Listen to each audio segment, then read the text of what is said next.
Fala galera do sétimo ano, professor Douglas com mais uma aula de história para vocês.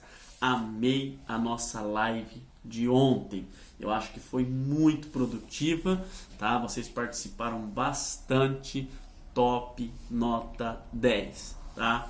Hoje nós iremos falar sobre a Reforma Católica, tá?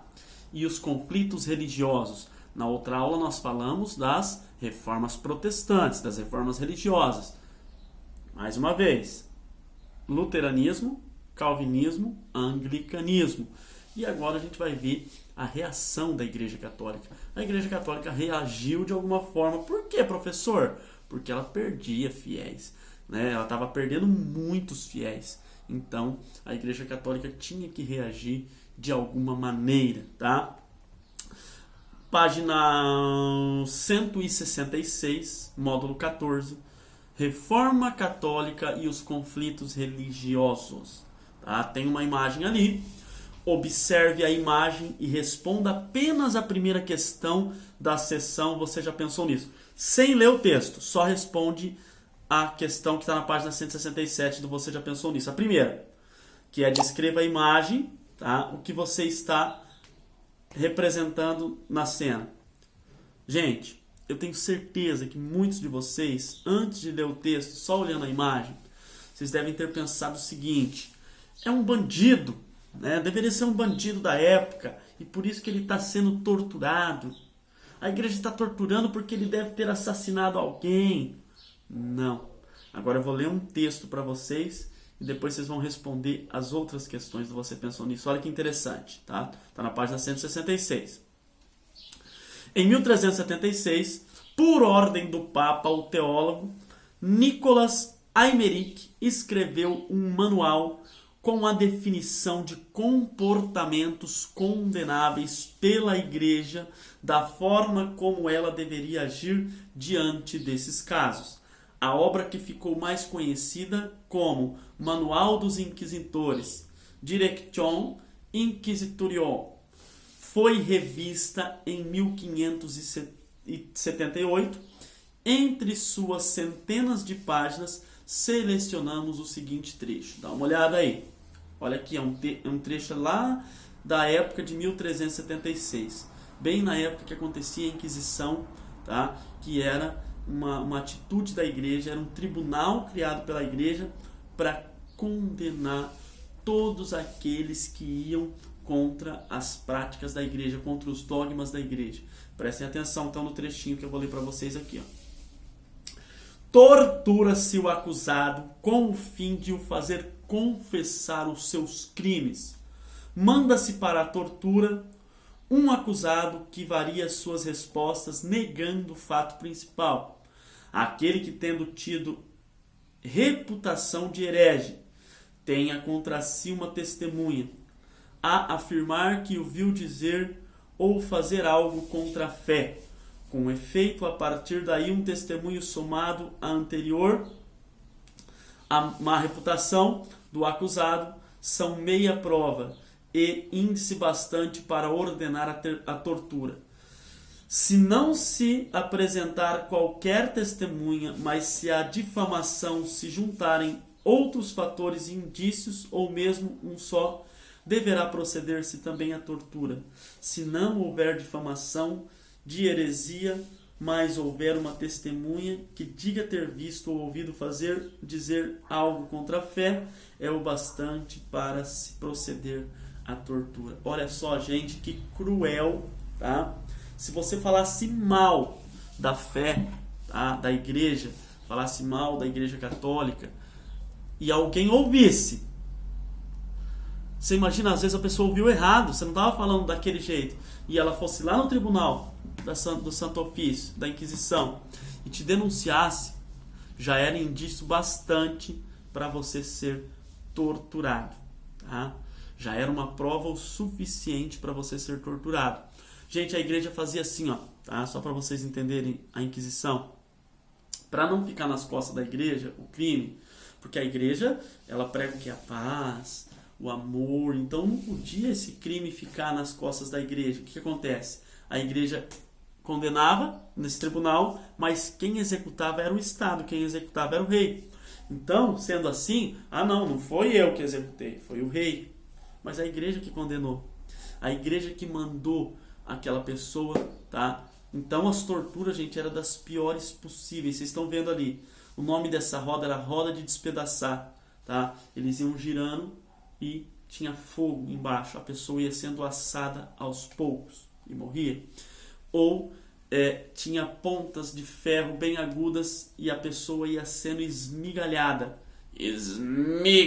Esmigalhada, tá? Então, cruel. Tem várias torturas dessa época, tá, gente? E quem condenava essas torturas era a igreja, tá? Por isso que eu falei que foi um período ruim da igreja, que foi um período que nem a própria igreja gosta de lembrar, porque hoje a igreja é bem diferente daquela época, tá? Olha as outras perguntas aqui, o que dizia. A sua resposta ao item anterior se modificou após a leitura do trecho do Manual dos Inquisitores? Com certeza tem. Mudou? Lógico, professor. Expressão gaúcha que serve para todas as coisas. Claro que mudou, professor. É óbvio. Agora eu sei que não é um bandido, que poderia ser uma pessoa que estava criticando a igreja católica, que não gostava da igreja, ou que fez algum pecado. Era condenada à tortura, à morte. Meu Deus, professor. Agora eu estou chocado, tá? E a outra aqui. Como você avalia o uso da tortura para que o acusado assuma uma acusação? Gente, tortura de nenhuma maneira é legal. Nem com bandido, gente. Nem com bandido. Manda pra cadeia, pune. Tortura não é legal com ninguém, tá? Então, não era a melhor maneira que a igreja tinha, tá? Para fazer com que as pessoas mudassem a mentalidade. Pelo contrário, as pessoas ficavam com mais raiva ainda com essa atitude. E a última. Será que uma sociedade que admite o uso da tortura tem mais chance de alcançar harmonia e justiça? É óbvio que não. É óbvio que não, gente, tá?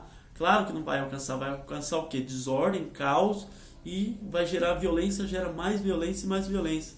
Ó o meu amigão aqui, ó, de toda a aula agora, tá? A reação da Igreja Católica. Agora a gente vai ver que a Igreja tinha que reagir de alguma forma, né? Ela tinha que fazer algo para recuperar os fiéis que ela estava perdendo para a Reforma Protestante. Então olha o que diz aqui. O movimento reformista que deu origem às igrejas protestantes impactou fortemente a Igreja Católica. Ela deixou de ser a única igreja cristã da Europa e perdeu muitos fiéis, e isso provocou a diminuição de parte do seu poder. Olha aí, ó, agora lógico que ela vai se sentir ameaçada. Ela era a única igreja cristã na Europa. A maioria das nações ali naquela época, a maioria dos estados modernos eram cristãos. Então olha o poder que a igreja tinha. E agora surge uma concorrente, vamos dizer assim, para a Igreja Católica, que são os protestantes, tá? Desde a Idade Média, a Igreja Católica era alvo de severas críticas e do desejo de mudança por parte dos clérigos, teólogos e fiéis, tá? Porque tinha muita coisa errada dentro da igreja, até os próprios de dentro da igreja tinham um desejo de mudança da igreja. E a Reforma Protestante foi um trampolim para isso, foi um impulso para eles fazerem isso. Diante dos eventos relativos à Reforma Protestante no século XVI, muitas dessas mudanças passaram a ser colocadas em prática. Essa reação ficou conhecida como Contra-Reforma, que é o nosso tema agora. Contra-Reforma, que é a reação da Igreja Católica mediante a Reforma Protestante. Como você pode notar, o próprio nome já indica que se tratava de um movimento contrário à Reforma Protestante. O Papa Paulo III, que liderou os católicos entre 1534 e 1549, reuniu membros do alto clero para refletir sobre a situação da igreja diante do cenário reformista.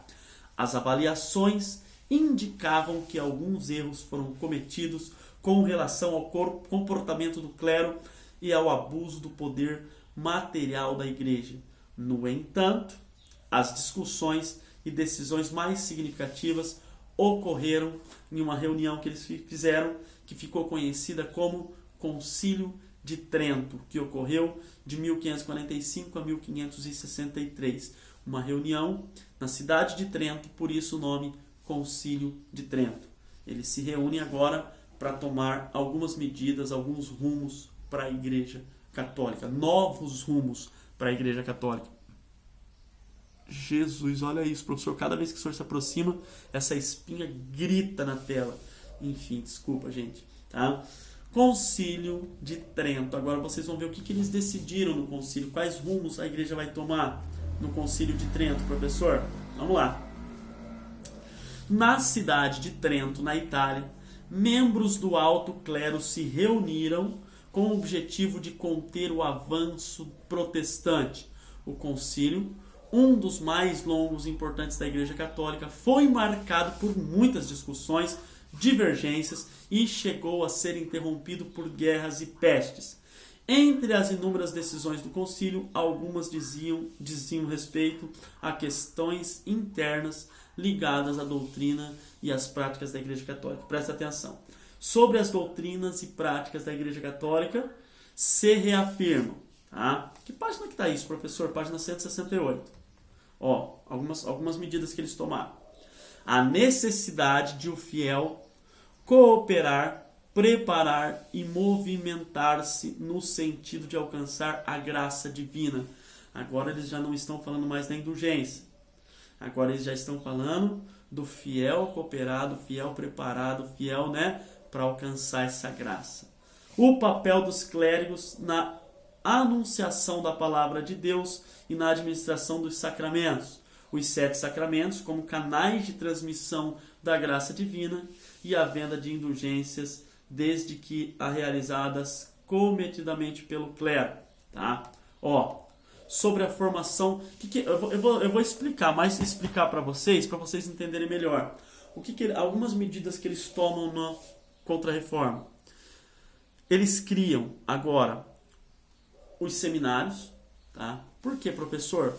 Porque os bispos, os padres, muitas das vezes eles eram muito mal formados. Tá?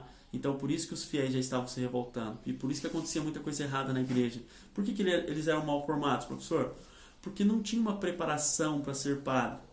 Assim, uma preparação, né, uma coisa formal. Ah, eu sou da nobreza, tá? Eu doei todas as minhas propriedades para a igreja e agora eu entrei para o clero. Muitas das vezes eu já ganhava um cargo legal no clero. Então, os padres eram muito despreparados. Então eles criam agora os seminários para preparar melhor os padres. É criado também a catequese nessa época. Por quê? Porque eles já queriam preparar os fiéis desde a base. Eles queriam preparar os fiéis desde ali, né, de pequenos. Então, foi criada a catequese. Tá? Eles proibiram vários livros. Tá? Saiu uma lista de livros proibidos. Na época, foram queimados esses livros. Então, a igreja estava reagindo de alguma forma.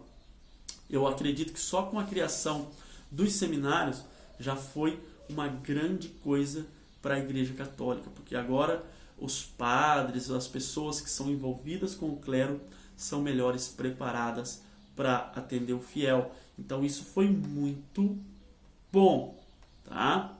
Ó, sobre a formação dos membros do clero na igreja, o concílio decidiu pela criação de seminários e estabeleceu que os bispos devem ser irrepreensíveis, sábios, castos e bons dirigentes de seus bispados.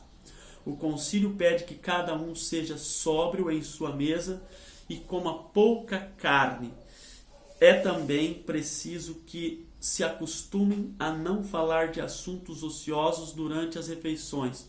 O concílio ordena leituras santas e que cada um instrua seus empregados a não semearem a discórdia, não beberem, tá? E não serem imorais, cobiços, arrogantes ou blasfemadores, que logo abandonem os vícios e sigam as virtudes, que nas roupas e nos vestuários e em todos os atos eles sejam honestos, como convém a um ministro de Deus. Então olha que legal, gente. Então dá para ver que a igreja realmente estava perdida. Dá para ver a corrupção que acontecia, dá para ver o quanto os bispos eram, né, os padres, eles eram imorais. Falava palavrão, comia demais muitas das vezes, bebia demais, tá? Causava discórdia. Então olha como estava errado, estava ruim mesmo, tá? E eles precisavam melhorar isso. Gente, na próxima aula a gente vai falar o que o concílio proíbe. Então não percam a nossa próxima aula gravada de história ou a live de história. Eu amo as nossas lives. É um momento que dá pra gente interagir bem mais, tá? Ó, o prof tá morrendo de saudade de vocês. Mais uma vez eu falo isso, eu sempre reforço. E não vejo a hora de voltar para a sala de aula. Não vejo a hora que isso tudo acabe, tá? Até semana que vem. Um bom final de semana para vocês. Descansem, aproveitem, curtam. Fui!